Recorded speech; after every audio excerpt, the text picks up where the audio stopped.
Веќе 5 или 6 бензински прашав, не успеав ни да ги добравам повеќе, никој не примаат картички, не знам зошто вака.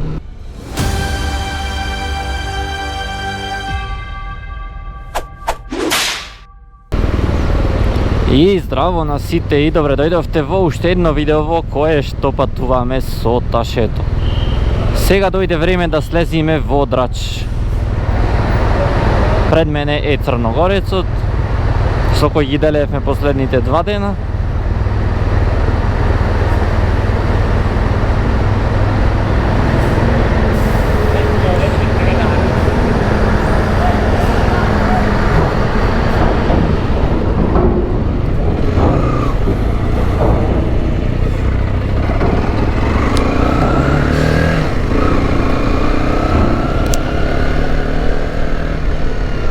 Сега да поминиме и пасошка контрола.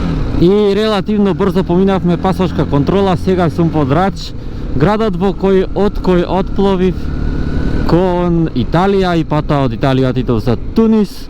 Сега да излезам од градот 8 и 10 часот, така да во рамки на времето кое што беше предвидено дека ќе стигне бродот, тогаш ние дури слеговме од бродот, што е многу добро, но сепак бродот тргна на време, за разлика од тој кога одев од Драч за Бари, кој каснеше 2,5 часа.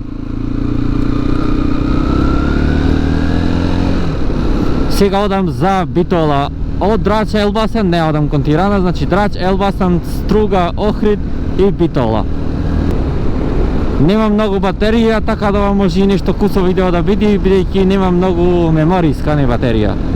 Многу меморија на мемориската.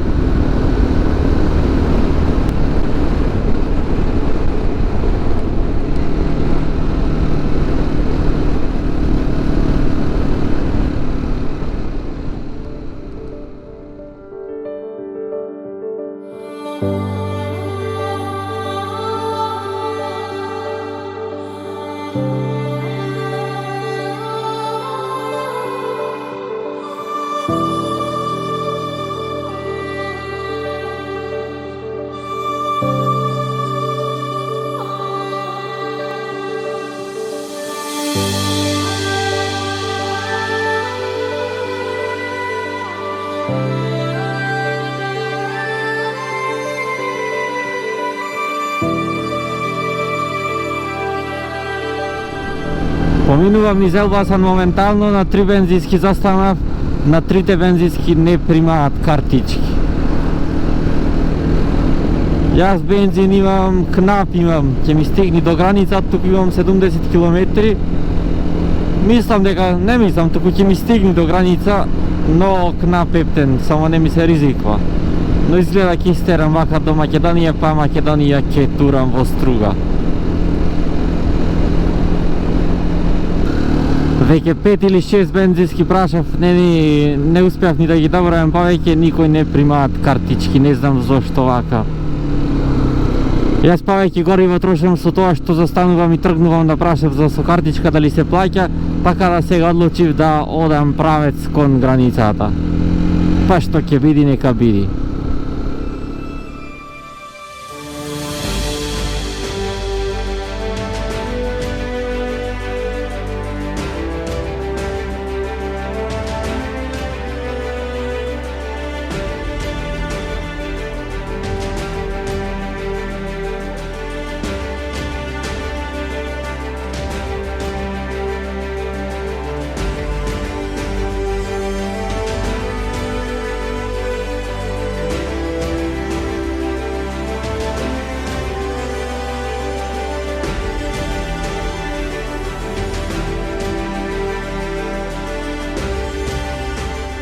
Направив јас тука една пауза, значи во ова место, помеѓу Елбасан и помеѓу граничниот премин Ќафасан, некаде на 40 км од Македонија, да знаете, примаат денари.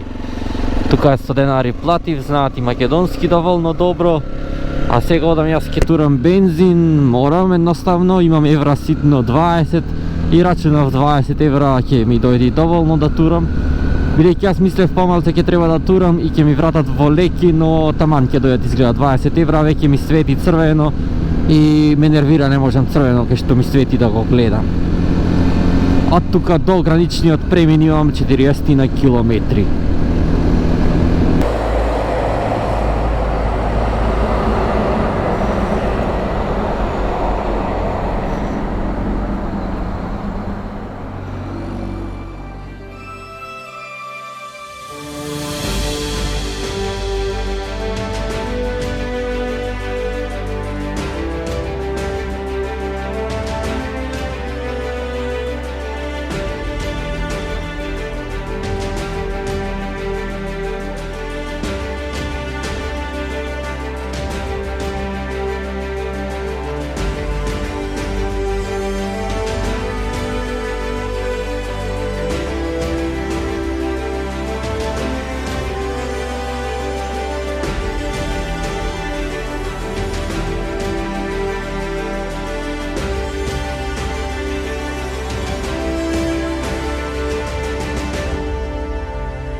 Пристигнав на граничниот премин Ќафасан на само еден чекор од Македонија. Нема многу гужви забележувам, така да тоа е добро. Тоа е одлично.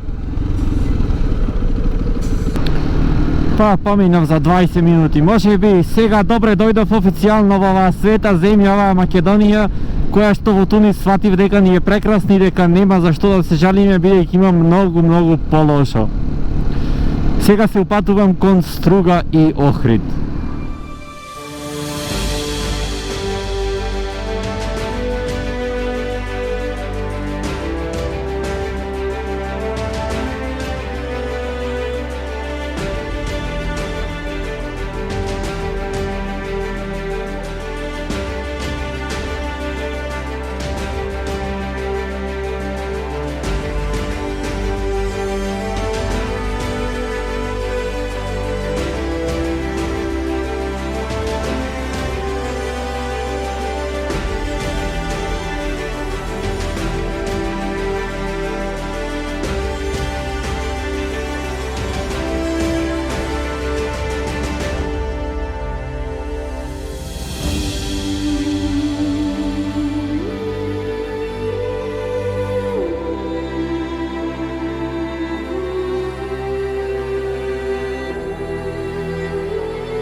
Застанав на највисоката точка на превојот Буково, морам да направам пауза тука и едноставно да се восхитам на сето ова зеленило, на сета ова природа, на сето ова свежо време.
Јас пристигнав во Битола 14 дена подоцна, денес на 27 мај 2025 година. Ми рекоа дека во Битола било многу студено, паѓале температурите и до 7 степени, а и врнело многу додека јас бев во Тунис на моето патување. Тунис, кое што патување беше многу интересно, уникатно, необично, нешто поразлично од тоа што досега сум го имал, но истовремено не и мое најубаво патување, можам да речам. Дали пак би одел, веројатно не, бидејќи многу е како прво за да стигнете до таму мачење со траекти, возење. Значи чекање по траекти па возење на нив, ништо не правење со часови. А иначе јас од Палермо тргнав за Тунис со траектот, меѓутоа имате траекти од Дженоа, тоа е северна Италија, имате траекти од Салерно и имате траекти од Киев Такија, некако како и да се викаше, односно од пристаништето во Рим. Но тие траат над 24 часа траекти и може би се уште помачни. Но доколку да ги знаете тие опции, многу интересни работи се случуваа и позади тоа што го снимав. Луѓето не се толку пријателски колку што очекував, значи моторот не можете воопшто од Видик да го тргнете, хотел мора да барате со доста приватен паркинг. Доколку одите во Тунис, тоа што јас ќе ви го кажам како совет е, доколку сакате да возите низ пустина и офроад, да знаете дека многу лесно се пропаѓа во песокта. И немојте сами да одите да возите офроад низ песокта во Сахара, бидејќи многу лесно се заглавува. Особено ако сте со поголем мотор, значи нема врска какви гуми имате, многу лесно се пропаѓа во песокта и еднаш штом пропаднете, потоа излегувањето е многу тешко, моторот само ќе ви оди надолу и надолу.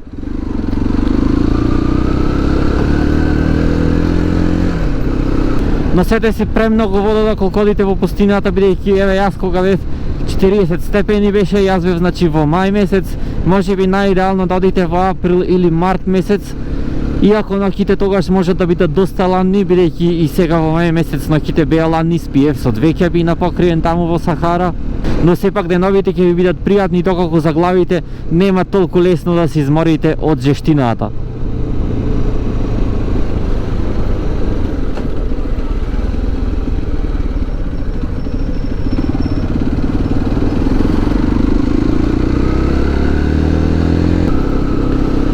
Може би треба подетално видео да направам за Тунис, сето тоа што го научив и сето тоа што треба да го знаете, доколку сакате на едно такво патување да одите.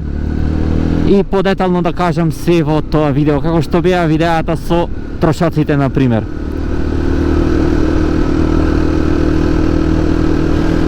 Така да тука негде во Битола сега можам и да го одјавам ова видео и ова цело патување кое што траеше 14 дена. Така да и ова видео, доколку ви се допадна како и целото патување, притиснете лайк и доколку веќе немате, притиснете на дугмето subscribe со цел да бидете известени за моето следно видео. А до тогаш останете поздравени и чувајте се.